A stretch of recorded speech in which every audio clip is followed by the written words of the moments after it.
The Ickabog by J.K. Rowling. Chapter 2. The Ickabog. The legend of the Ickabog had been passed down by generations of marshlanders and spread by word of mouth all the way to Showville. Nowadays, everybody knew the story. Naturally, as with all legends, it changed a little depending on who was telling it. However, every story agreed that a monster lived at the very northernmost tip of the country, in a wide patch of dark and often misty marsh, too dangerous for humans to enter. The monster was said to eat children and sheep. Sometimes it even carried off grown men and women who strayed too close to the marsh at night. The Ickabog, they said, had extraordinary powers. It could imitate the human voice to lure travellers into its clutches. If you tried to kill it, it would mend magically, or else split into two Ickabogs. It could fly, spurt fire, shoot poison. The Ickabog's powers were as great as the imagination of the teller.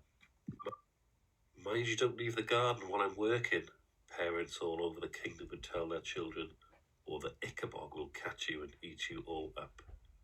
And throughout the land, boys and girls played at fight in the Ickabog, tried to frighten each other with the tale of the Ickabog, and even if the story became too convincing, had nightmares about the Ickabog.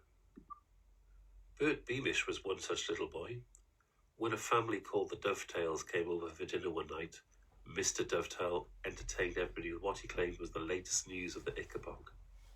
That night, 5-year-old Bert woke, sobbing and terrified, from a dream in which the monster's huge white eyes were gleaming at him across a foggy marsh into which he was slowly sinking. There, whispered his mother, who tiptoed into his room with a candle and now rocked him backwards and forwards in her lap. There is no Ickabog, Bertie. It's just a silly story.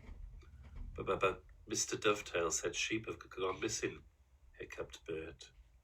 So they have, said Mrs. Beamish, but not because a monster took them. Sheep are foolish creatures. They wander off and get lost in the marsh. But Mr. Dovetail said people disappeared too. Only people who are silly enough to stray into the marsh at night, said Mrs. Beamish. Hush now, Bertie, there is no monster. But Mr. Dovetail said people heard voices outside their windows, and in the morning their chickens were gone. Mrs. Beamish couldn't help but laugh. The voices they heard are ordinary thieves, Bertie. Up in the marshlands they pilfer from each other all the time.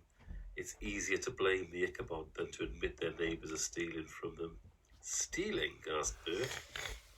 Sitting up in his mother's lap and gazing at her with solemn eyes. Stealing's very naughty, isn't it, Mummy? It's very naughty indeed, said Mrs. Beamish, lifting up Bert, placing him tenderly back into his warm bed and tucking him in.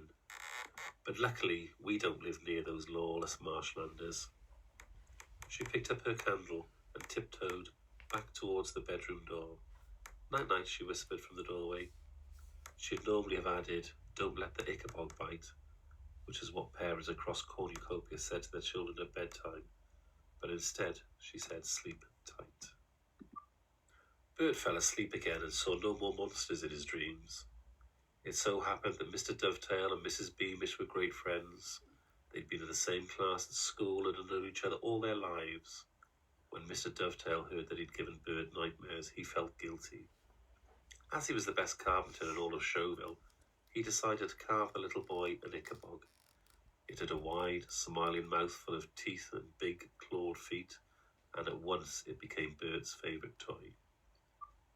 If Bert or his parents or the Dovetails next door or anybody else in the whole kingdom of Cornucopia had been told that the terrible troubles were about to engulf Cornucopia, all because of the myth of the Ickabog, they'd have laughed.